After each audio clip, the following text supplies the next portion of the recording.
I'm going to sign off. Okay. Welcome, everybody. It's always awesome to have a defense and have everybody's mentors and colleagues here. So I'm super pleased to present Katherine Silliman and her great work. I think it's important to understand the context of Katherine's work, and in that fearful two-week time slot when you submit your thesis, and then you have to stand up and defend your thesis, just to kind of remind you of the rate of global change that is the context for Katherine's work. Probably around 80 million tons of CO2, source from fossil fuels, has entered the surface ocean since she just submitted her thesis. So this is the context for her work, asking about this very rapid climate change, very rapid global change, and how real organisms in their native habitats deal with it, okay? So she's got a lot of genetic questions of these organisms, how they're going to cope with these changing environments, and I think many of you can appreciate the range of approaches that she's needed to use. She's been out in the field, in places like this, doing transplants. She's been in cold, wet labs, doing very tricky CO2 manipulations to try to understand how that CO2 is affecting the bees. And then, of course, loads of sequencing and bioinformatics. So you're going to see the whole realm. I think also everyone can appreciate, if you've known Katherine, how much of this has been put together by an incredible bunch of grants that she's received herself to do this work, and has found really key collaborators to help do the work, and has also enlisted the help of a great committee, Marcus, Rick, and John out there virtually. So just really, really a great effort. And I know you're all going to miss her as the computational czarina of CPD, and maybe you're going to miss her on the broom ball. I don't know what it is, but anyway, I'm sure you're going to miss her in multiple contexts, as we already do, and you probably know that she's already made the transition to Auburn and Georgia Tech, where she's going to be starting this another really exciting project. So I will let her take away this research and tell us about it. Thanks. Thanks, Kathy, for that introduction. Can everyone hear me? Okay, great. Yeah, so we're a little behind time, so my name is Katherine Silliman. We can get past that stuff and get started. Oh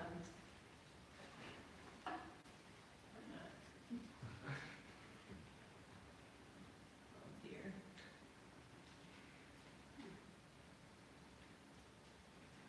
All right, so we live in a dynamic world. Depending on where you are, you can experience dramatic differences in climate, available resources, and ecological interactions. These are just some plots showing a range of abiotic environmental variables and how they can vary across the globe. So while some species are limited in what they can tolerate and therefore are found in very stable environments or really small geographic ranges, others can extend over a wide range of environmental conditions, which begs the question of sort of what are the evolutionary mechanisms that facilitate broad environmental distributions in some species? And this is a key question in evolutionary biology. So there's a number of mechanisms that might facilitate this. I sort of think of them in two broad categories. You have adaptation to your local environment, or physiological plasticity that allows you to handle a wide range of stressors. With adaptation, we look at this little cartoon graph. The clouds are little offspring or larvae floating in the water column. Each dot is a different genotype, or so their genetic makeup. They land in a specific habitat, tan or white, and depending on their genotype, it determines if they can survive in the habitat that they've ended up in. This is purifying selection out of those that are not adapted to the environment.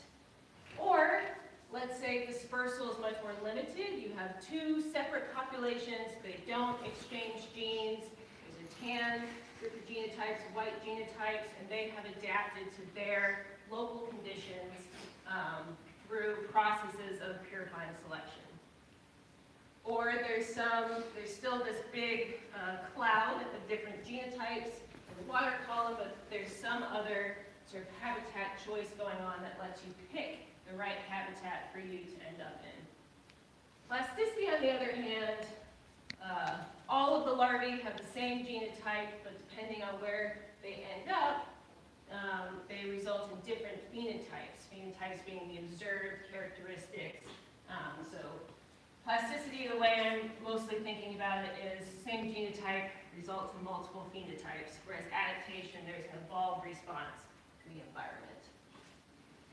So in addition to adaptation and plasticity, when we think about evolutionary responses and environmental structure, the dispersal capabilities of an organism can really shape patterns of population divergence.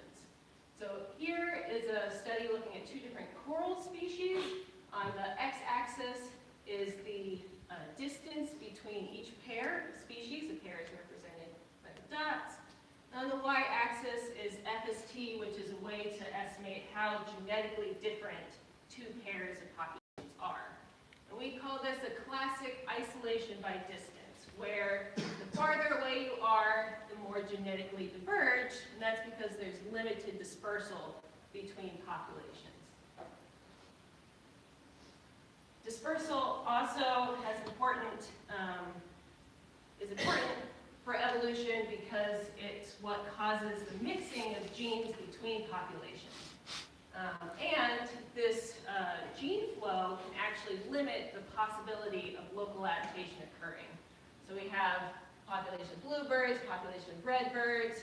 It's better to be a bluebird on this side of the mountain, but because birds can fly, every once in a while a redbird gets in and introduces a variant that's not adapted to that local environment. And so these interplay between dispersal and adaptation and plasticity are really important questions in evolutionary biology in and of itself. But when we think about global change, as Kathy set me up for really well earlier, we're changing the environment, we're changing it really rapidly. And so what I'm particularly interested in is how can we take studies of dispersal, adaptation, plasticity, and predict how species are going to respond to rapid environmental change. Here is based on ice cores showing estimates of carbon dioxide in the atmosphere over 400,000 years. Here's what we've done in just 50. And as most of you are probably familiar with, carbon dioxide leads to global warming because it's a greenhouse gas. But also, when we put carbon dioxide into the atmosphere, up to 30% of it is absorbed by the oceans. And what happens when carbon dioxide mixes with water, you get carbonic acid, which both makes the water more acidic.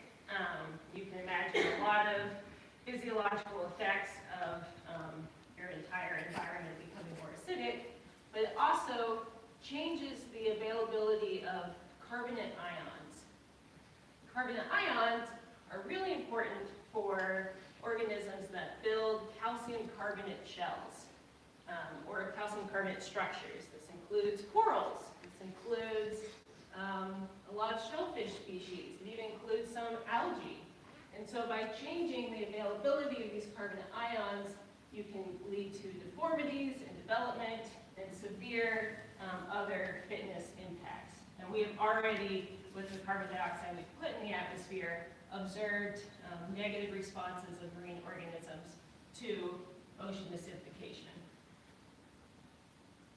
So what can you do to try to avoid or try to mitigate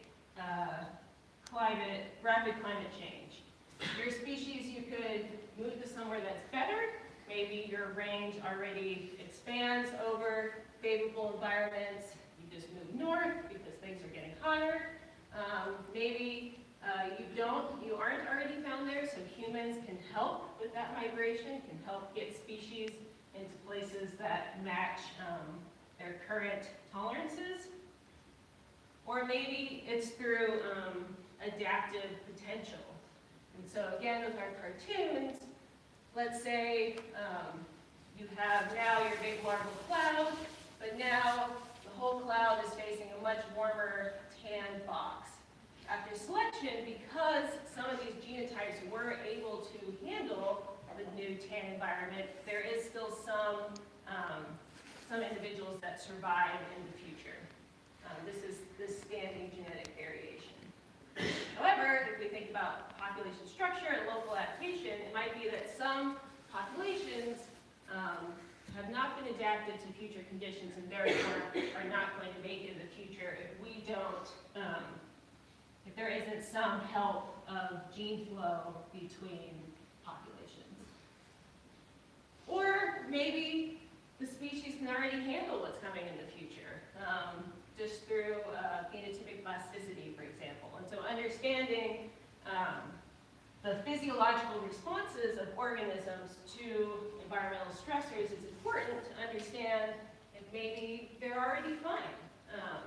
But there's some interesting interplays that I'm not going to get into today. Maybe you're buffered for the conditions in 100 years, but you're not experiencing selection, and therefore 200 years from now, you might be out of luck.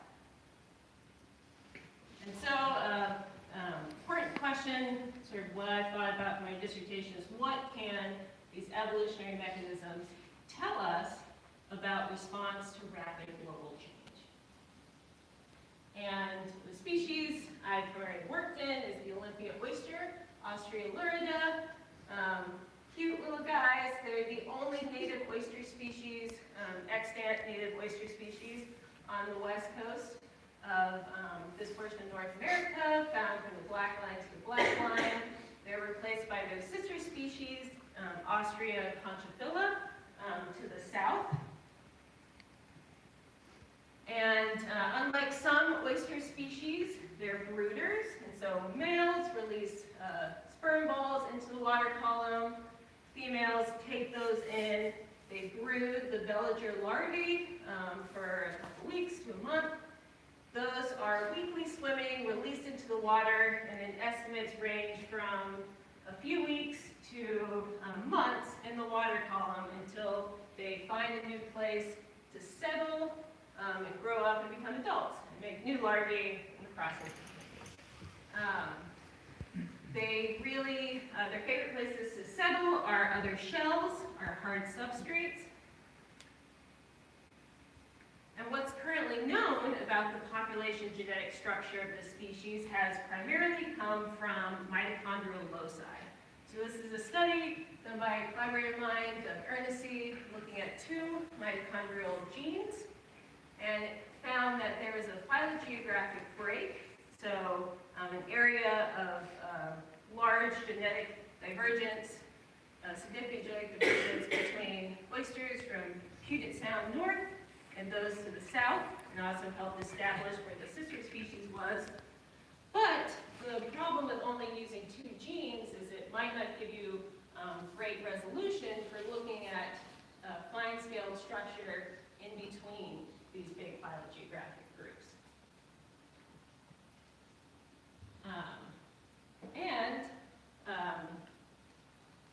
So there's the possibility for a lot of dispersal because they have this planktonic life stage, but also over their same range are dramatic changes in temperature, what we call a clinal gradient in temperature, and also in pH. And so this is showing the depth of potentially corrosive water, lower pH water. And we would call this pattern a mosaic because it doesn't change in this linear pattern, but instead there's areas of really low pH followed by areas of higher pH, and this is due to the upwelling of low pH water and how that varies along the coastline. And so people have been eating Olympia oysters for at least 4,000 years based on middens. The But then the commercial harvest really picked up, and so this is showing the number of Olympia oyster sacks produced per year for Willapa Bay, Washington, and Puget Sound. Each sack had 4,000 oysters. And so after dramatic harvesting and collection, most populations of the Olympia oyster were crashed and not viable for aquaculture by the mid-1950s. At which point, a non-native oyster species from the Pacific, called the Pacific oyster, is brought in. And so if you've eaten oysters on the West Coast, you almost certainly have not eaten the Olympia oyster. You've actually eaten an Asian species that's now become an introduced species across the range. So there's now after we ate all of them, the problems facing the Olympia oyster seem to be habitat loss, not having that good shell habitat for them to settle on, perhaps. There's also been shown that they experience negative impacts of ocean acidification and also water quality in general. But there's a lot of interest, both from conservation and restoration, and as a potential sustainable aquaculture choice in the future, of restoring this species across its range. But first, we need to understand what the population structure of this species is. We need to understand if there are patterns of local adaptation, and we need to get an idea of how it's going to respond to future conditions in order to inform these restoration efforts. So my 3 chapters, much less text than they are in an actual document, but I wanted to describe what the population structure is using different techniques that have been used before. I wanted to test for local adaptation in the face of potentially high gene flow, and assess these plastic and evolved responses to ocean acidification by looking across multiple populations. So starting at the beginning, I went on an oyster road trip of sorts up and down the coast, collecting oysters and living out of my brother's Honda Civic on Accord. And collected at 20 sites, 20 to 25 individuals from each, all the way up to the northwest corner of Vancouver Island and down to San Diego. And as opposed to the previous methods, which just use a few mitochondrial loci, I used a method that reduces the genome into fragments and allows you to get thousands of these single nucleotide polymorphisms, or SNPs. And so using these population genetic markers is one thing, but getting them in the first place was a whole other. And population genomics in non-model species can often feel like you're trying to walk through the mud, but you don't have your boots, or the boots don't fit, the boots are made from someone else. This is me having lost my boots. And it's because a lot of tools for looking at, for sequencing and assembling genomes were built around mice, or humans, or Arabidopsis. And so when you come in with this wild oyster, which is, has much higher genetic diversity than any of those species, it makes things kind of complicated. And so I say all that, and then that just made me feel better about this slide, which was like 4 years of work, having 2 lines of text on it. But essentially, using this method, I derived about 13,000 of these genetic markers, spaced throughout the genome in 117 individuals. And I also, by using these reduced representation methods, you can look for signals of selection across the genome and identify loci or genetic regions that might be involved in adaptation. So the mite is really big there because you're missing a lot of the genome, and they might just be linked to something else that's actually under selection. But they may still be informative for giving you ideas of patterns of adaptive variation. And so a common way to sort of summarize thousands of genetic markers is a principal component analysis. This is PCs 1 and 2. The little dots are an individual, the big dots are the centroid of a sampling site, and the colors are latitude. And what you see really pretty is a strong pattern of closer together individuals and populations grouping closer together in PC space. So some obvious patterns of geographic structure in this species. When we graph PC1 against latitude, we see that latitude explains a lot of that variation. And then using PC and some of the methods I'll show in a little bit, what I did is I identified these 6, what I'm calling phylogeographic regions. So 6 geographic regions of populations that are more similar to each other than they are to individuals outside the region. And they're colored here on the map. What you'll notice is these two that are not close to each other, but are linked together. And I want you to remember that, because we'll get back to those in a minute. And then other PC space just starts to pull out these other regions, separating them from each other, showing that there's some genetic structure. The program structure is another way to sort of visualize how different individuals might be related to each other and what their historical relationships might be, and looking at neutral loci, so those are all loci, excluding the ones that might be under selection, and then just those that might be under selection. We get very similar patterns here. The larger colors correspond to those previous phylogeographic regions I showed. If you remember from 15 minutes ago, pairwise FST is that metric of designating how different two populations are genetically. We look at a heat map where warmer colors have higher FST, so more diverged. Populations organized north to south. We see a general trend of that isolation by distance. That is, as you get to the corners, the farther away ones are more diverged, and the closer ones along the diagonal are more similar genetically. But you also see these sort of regional blocks popping out. Again, these two really kind of stick out like a sore thumb from these other general patterns, and that's that two populations I had linked before. That's Coos Bay, Oregon, and Willapa Bay, Washington. Willapa Bay is on the outer coast of Washington. And when I first saw this, it was, oh my gosh, did I like mix up some populations? So, did I do something really wrong? Because they're separated by 450 kilometers, but essentially have an FST of 0, so no genetic differentiation. But it turns out that the oysters in Coos Bay showed up there about 50 years ago, and they thought they might have been an accidental introduction from Willapa Bay riding along on the shells of the non-native oyster. So this seems to confirm that that is the case, that they are originally from Willapa Bay, Washington. Which is exciting. It's nice when you can sort of confirm and otherwise mostly anecdotal story.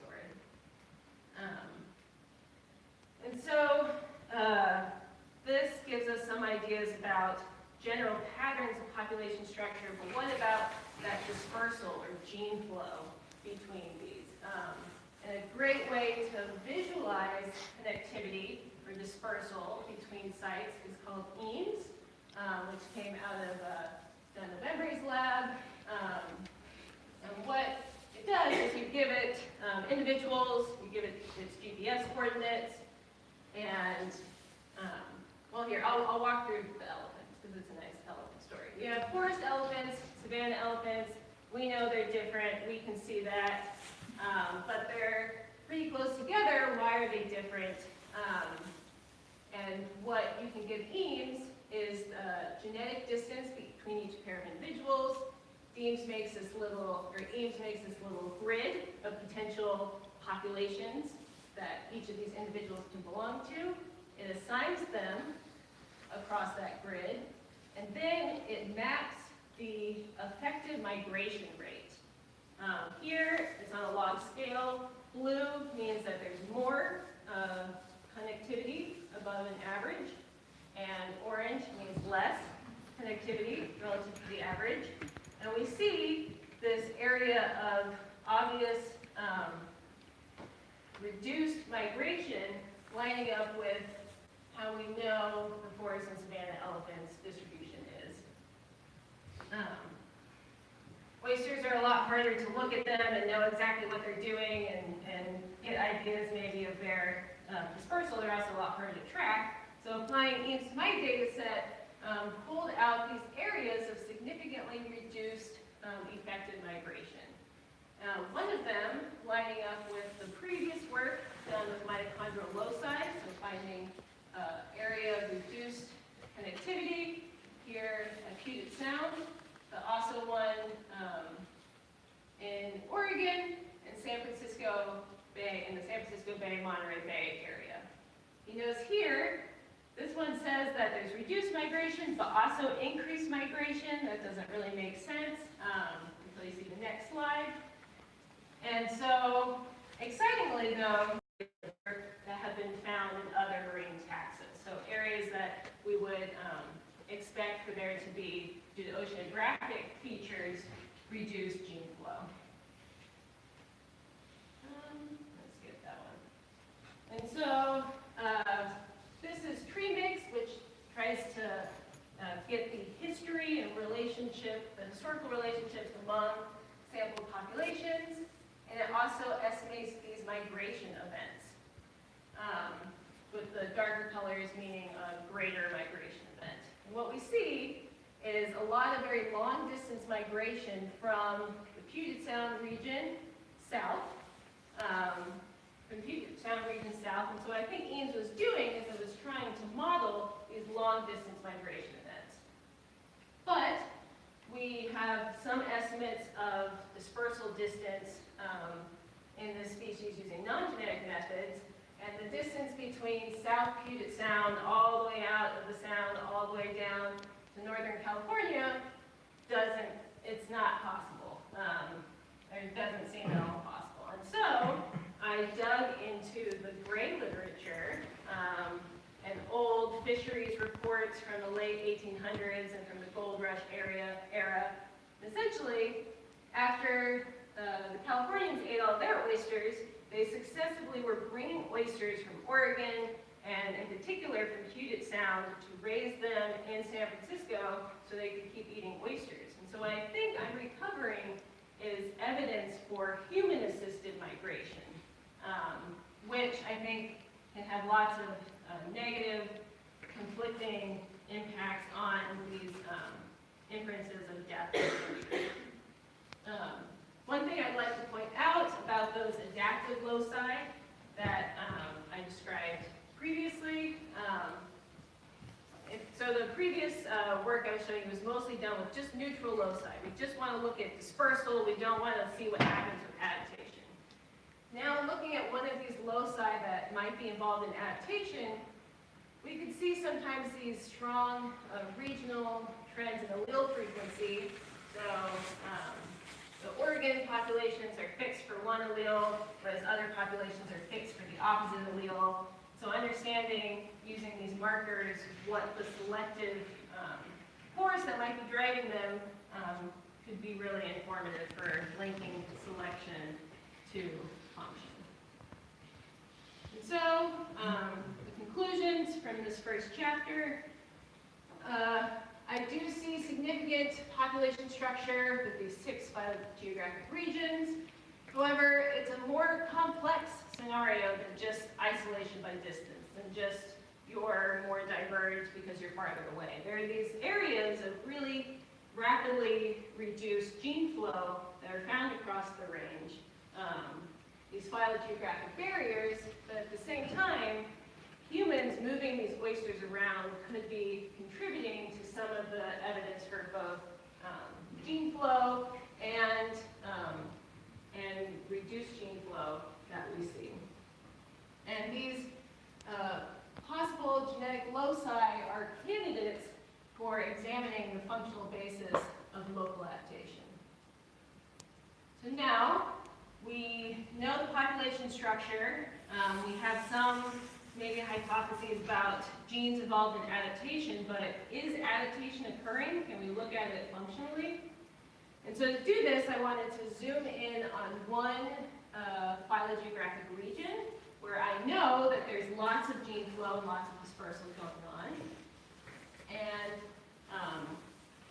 do some experimental assessments of local adaptation. So this is a lot of work building on and in collaboration with Cedar Roberts' lab at the University of Washington. They first did a study where they took oysters from these 3 sites in Puget Sound. They put them all out at 4 sites, the same 3 and 1 new one.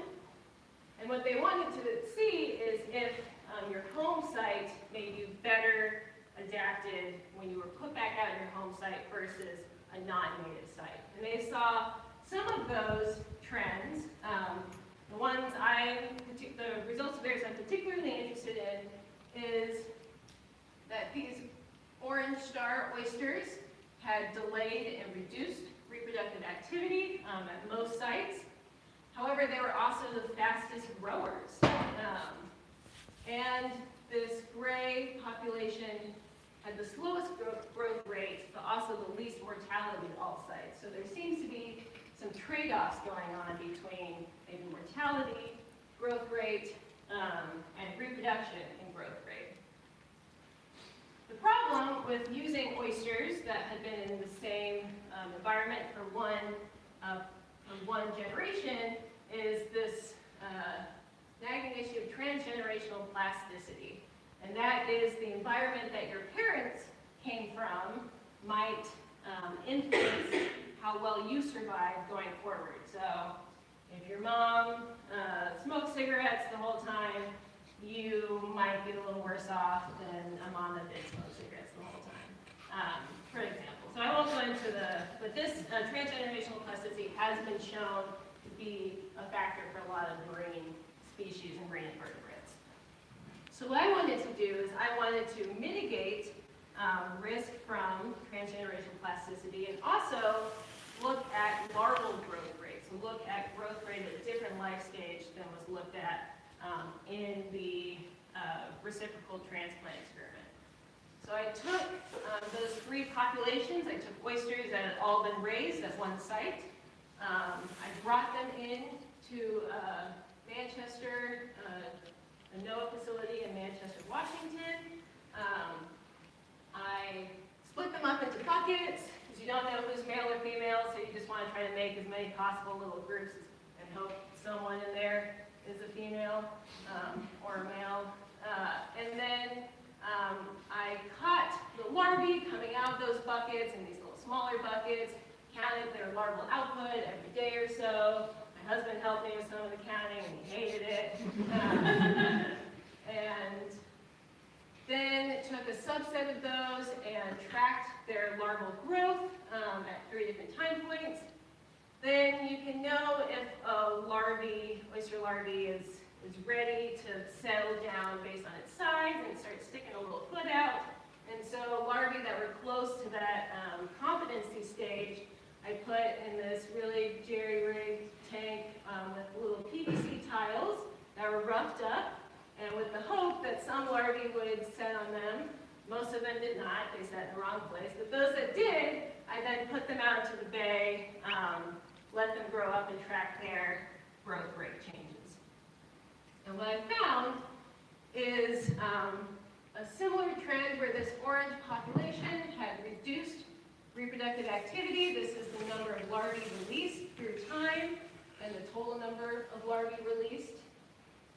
But that orange population also, even after 2 generations in a common garden environment, were the fastest growers, as well as in the juvenile stage and in the larval stage. So this growth rate trait, at least after 2 generations, seemed to have a heritable basis to it. Which is exciting because they're really not that far away from each other. So figuring out going forward, we wanted to, myself and my collaborators, sequence a lot of these individuals and look for areas of the genome that are diverged between these three populations and figure out what functionally might be different at a molecular level. This is preliminary data because the annotated genome finished like 3 weeks ago, so I did not have time to redo all of this, but this is using a much earlier version of the genome. And even with 900 SNPs, we're seeing clustering in PC space by population, which is not really what you would expect necessarily given such low levels of genetic differentiation. And so, hopefully you remember what I just said like 5 minutes ago, but we do see significant differences among these populations, which is exciting. We're going forward, we're going to figure out genetically what's different between them and also what's different in epigenetics or the methylation patterns between these populations, which I think will really start to link, hopefully, phenotype, genotype, and epigenetics. And so my last chapter, I wanted now to look, I looked within one region, now let's look across multiple regions. So these, I wanted to take populations that I knew were genetically diverged, and I wanted to expose them to a realistic stressor of future climate change. In the case, if you couldn't guess from the buildup, ocean acidification. And to do this, I used transcriptomics, which is you have a genome, you have genes. Those genes are transcribed into RNA. That RNA is your transcriptome, and RNA goes on to develop proteins, that organism, and its phenotype in response to environment.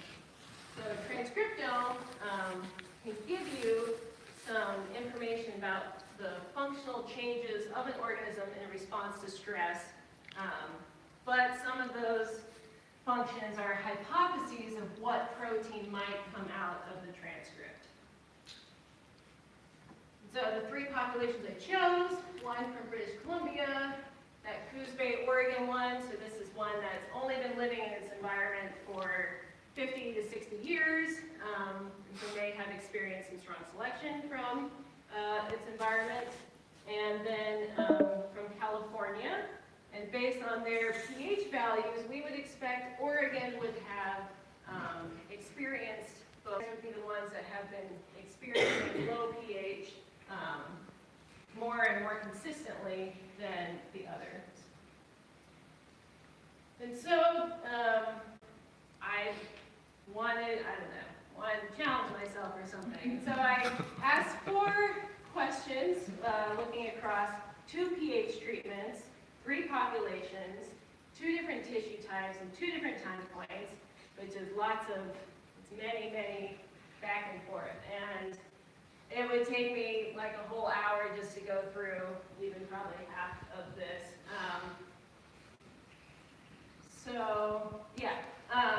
Then I was like, well, this is pretty interesting, but wouldn't it be really cool if we could compare some of these patterns in the Olympia oyster with another bivalve species? Didn't actually happen that way. It was just one of those. Someone had scallops and I had oysters, and we were there, and we had money and they had money, But it sounds cooler if I meant to test the 2 species originally. And so this is in collaboration with another group at the University of Washington, Lorenz Hauser's lab, and they've been working on population genetics of rock scallops. These are big, big guys. They are found much deeper in the water, so up to 80 meters deep, and therefore we would expect them to be experiencing much lower pH more regularly than the Olympia oyster, which is found shallower. There's not a whole lot known about their physiology. There's not a ton of molecular resources, but there's a lot of interest in developing them as a commercial aquaculture species. But again, they need to understand sort of what their adaptive potential is in response to climate change. And so today, I'm just going to give some little cute stories from one looking at what is the conserved response to low pH across all populations. So within each species, what do all populations do the same? And that might be a species-specific response to pH stress. Then, getting at this question of local adaptation, what do the populations do differently in response to pH stress? And a little bit of comparing these patterns between scallops and oysters to identify broader conserved mechanisms across bivalve species. So the experiment, oysters hung in little bags, scallops sat on the bottom and got pooped on by the oysters. We had 4 different tanks, 2 pH treatments. A lot of this experimental work was planned and designed by my collaborator, Natalie, and we collected tissue from the mantle and the tenidia for looking at this transcriptomic change. The mantle of bivalves is the tissue that's primarily involved in building their shells. So when we think of acidification, we would expect the mantle might be important in mitigating your response, and the tenidia, as the organ that's bringing in water and interacting with oxygen, might be indicative of metabolic stress going on in the organism. And so we have a few heat maps coming up, so let me orient you. Here, columns are individuals, and rows is a gene. The color within each cell is the relative expression of that gene within the individual, relative to the mean for the gene. And so this group of genes right here are genes that showed a significant conserved response to low pH in the mantle tissue at 7 weeks across all oyster populations. And this and we have a group that are upregulated, so they're turned on when they get a low pH stress, and a group that are downregulated. Now this list of genes in and of itself is informative and interesting to look at functional changes that are happening, but it's kind of hard to squint and pick out broader patterns, and so one way to do that is called functional enrichment, where you are looking for these sort of functional categories that are assigned to genes, and looking to see, in this case, what categories are bunched up near expressed genes and bunched down near downregulated genes. And the functions that are particularly enriched in downregulated genes include RNA metabolism and genes involved in the cytoskeleton, whereas in upregulated genes are functions that are primarily involved in the immune response. And so, it's been a while since I had my cellular molecular biology, what is a cytoskeleton? So immune response, cytoskeleton, and so to let you all catch up too, one, the immune response in most invertebrates is primarily an innate immune response, so it's not specific. And it's mostly driven by phagocytosis, so you have cells going around and eating bacteria and other cellular garbage and digesting it and spitting it out. And it's been shown now in a number of marine bivalves and other marine species that low pH can lead to reduced levels of phagocytosis. But there's still some, now there's a lot of interest in understanding mechanistically why that might be, and there's a few hypotheses. One of them involves the cytoskeleton. The cytoskeleton is this network of fibers that's within the cell. It provides structure to the cell, but also the cytoskeleton is important for the immune system, particularly with phagocytosis. So these little green are actin fibers, part of the cytoskeleton, and they help with engulfing foreign materials. And so by seeing this downregulation of cytoskeleton development, there would be an obvious link there between, you have fewer cytoskeleton elements in your cell, you might be less able to respond to an immune challenge. And so this work is sort of supporting and building on other work that shows there might be depressed immune response in these species in response specification. And so now thinking about that local adaptation, what are genes that do something different depending on the population you're from? And here we have sort of two main groups, and I'll color code them to help. Now, individuals in the column are organized by population, and then by treatment within population. And what we see is here, all of these organ oysters are upregulating genes in response to low pH, whereas in the other two populations, those genes are in general downregulated. And then we see a suite of genes with the opposite pattern. So there are thousands of genes that have a significant population-specific response, thousands of transcripts, I should say. And to just pick out a few of the functions of these two groups that might be interesting, include ones involved in mitochondrial energy production, as well as actin filament organization, so back to the cytoskeleton.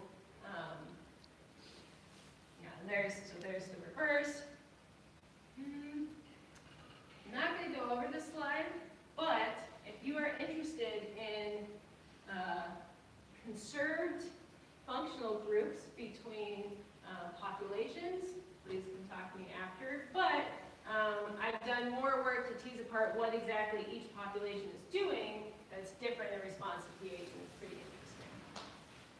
So now looking at the scallops, this is again in the mantle tissue, there's a lot fewer genes that change expression in the scallops compared to the oyster, which in and of itself is interesting.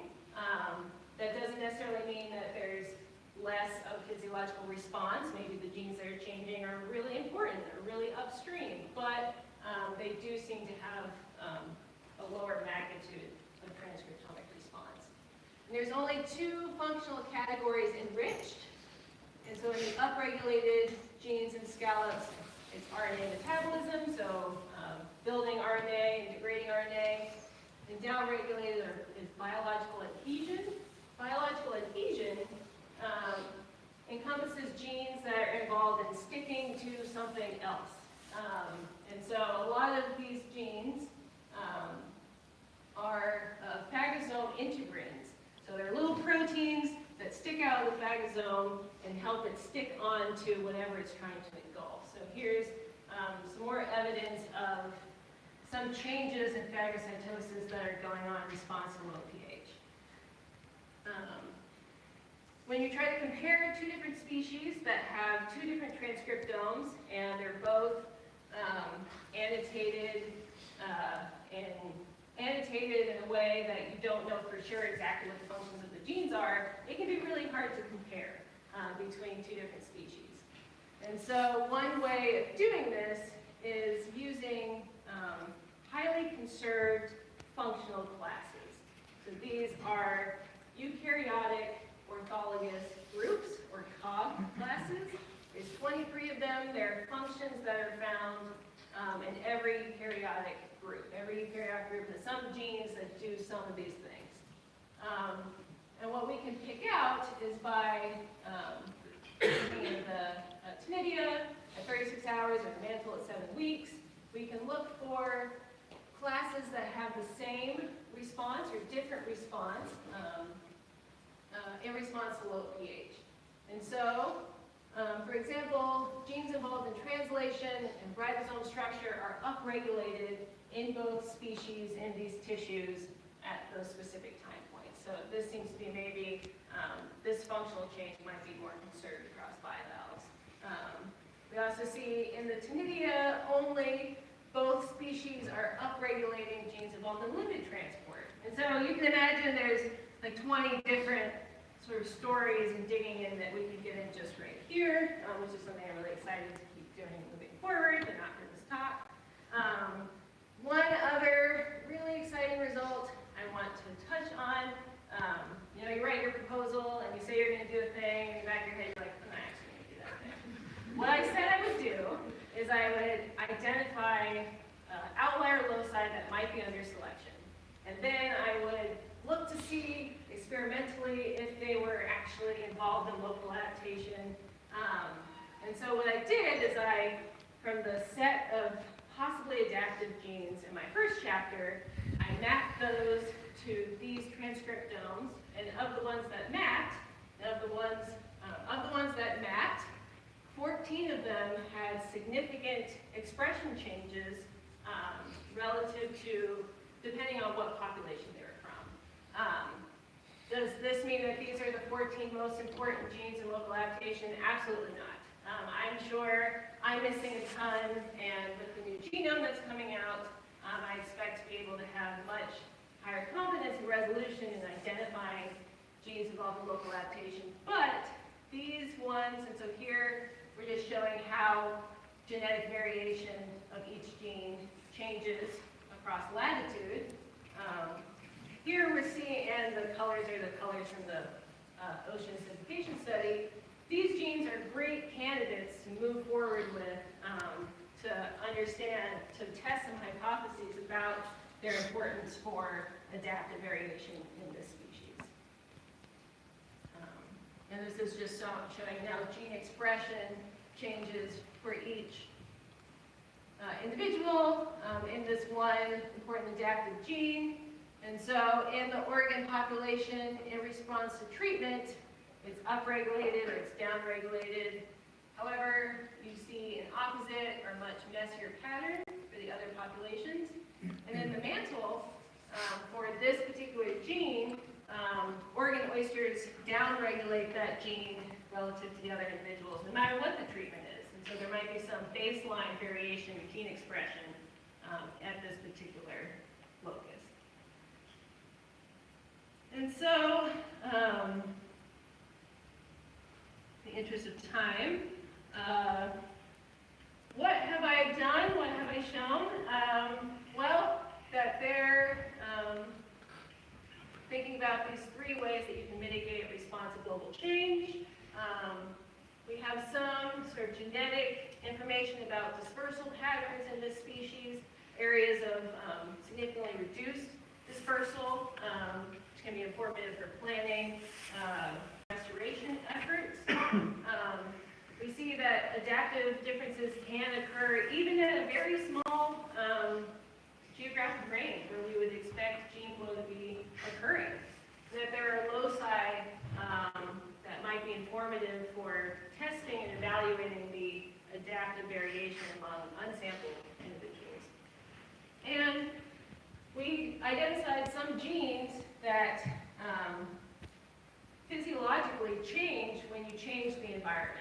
And so now it's understanding sort of if that physiological change is good or bad.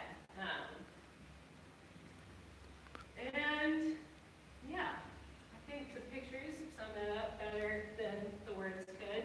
I have, as Kathy mentioned, a lot of funding sources to thank, and I really hope I didn't forget anybody.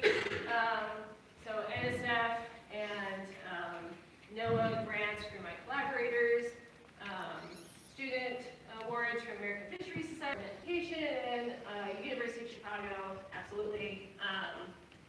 This work wouldn't have been possible without lots of people helping me collect oysters, telling me where to go, letting me borrow their car and their freezer and their table. The random people that let me stay with them, whose names I don't remember now, and I feel really bad, but thank you. Thanks to Trevor Price and Tina Har for letting me use their molecular lab in addition to the Pritzker lab at the Field Museum. For the OA work, I had a great intern, Sean Bennett, who worked with me during that, and Scott Groff, Jane Watson, and Anna Deck, and Gianna were the ones that actually collected those oysters used in the acidification and mailed them to me overnight. I have, okay. I have made some really great collaborations. People who have,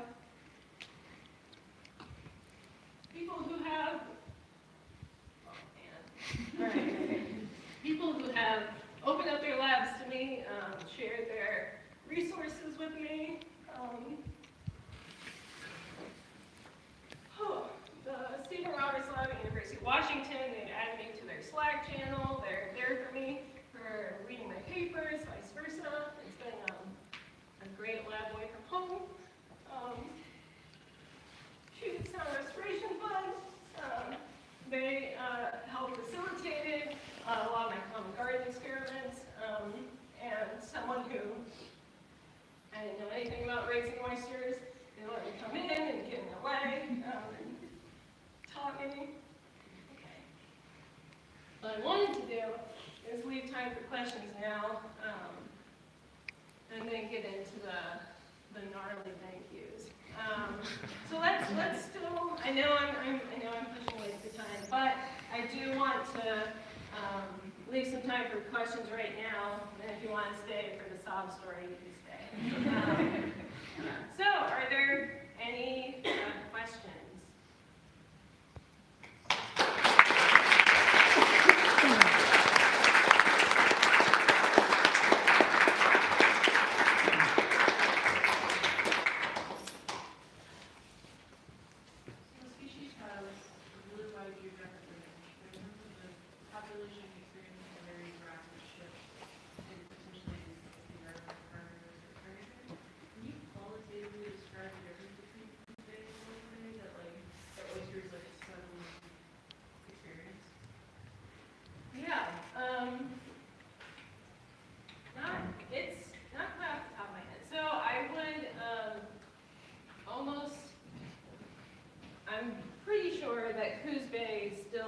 Much lower because of where Oregon is and because of the upwelling patterns that happen in Oregon in particular, would experience a lower pH than local Bay would. The thing with especially pH is that until like even 2 or 3 years ago, we didn't have great pH monitors in nearshore sites. So we had buoys, but things get really different when you start getting into bays and mixing fresh water, and so having great estimates of pH changes on like a level that's relative, that's important for intertidal organisms. We're just really now getting online. Like some of that data I showed estimates for those sites is not very many years old. It's just a few years old. So that is a great thing to look at further. Yeah. So bivalves can be exposed to really high CO2 levels when they're exposed, when the tide goes out. So yeah. How did you control for tidal level of the specimens you collected? Yeah, I will say that this particular species likes to be a little lower than, say, Pacific oyster. Pacific oyster, where oftentimes they can be like totally exposed for many hours. These guys don't seem to like being that high in the intertidal. The people who collected, I gave them the instructions I could, basically, and no one had boats. It was walk out at this minus tide and collect randomly across an area, and so, yeah, that's as much controlling as I could do. But I'm not guessing that they went really deep. That's for sure.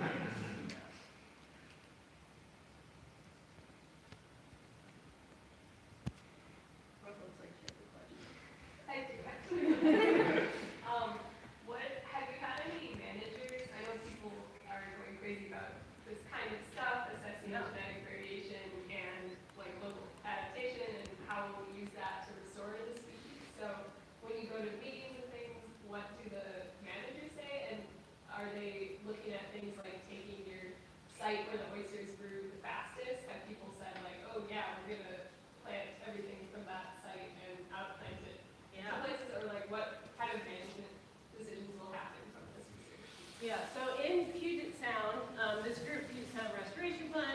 they are actively restoring populations, and they have taken a really conservative approach until we really understood the population structure of we're only putting oysters back where we got them.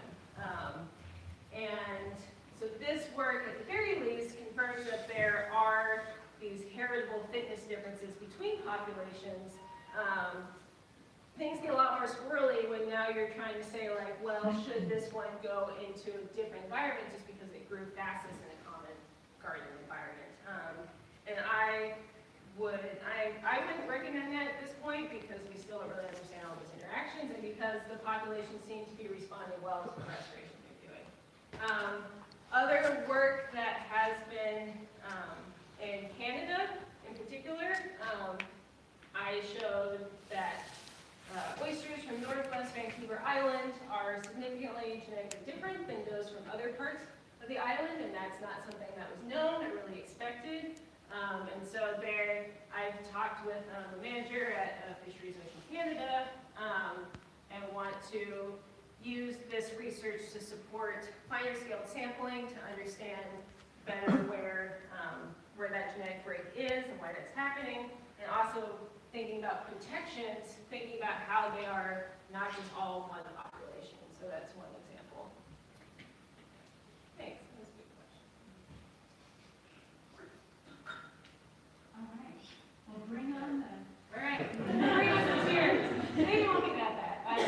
If you've ever sat next to me in a dissertation defense, I always cry. Even when I was the first year and I didn't know the person. They mentioned their mom, and I'm just like, oh, your mom. So I'm like actively not looking at my own mother. She's definitely crying. Okay. So first, a lot of mentorship that has really helped me get to where I am beyond just advising on how to do the project, but how to do science. And I have to thank my committee members for working with me, even though I came out of left field with oysters. That was kind of out of everyone's wheelhouse, but giving me their expertise. Kathy Pfister, my advisor, who, in addition to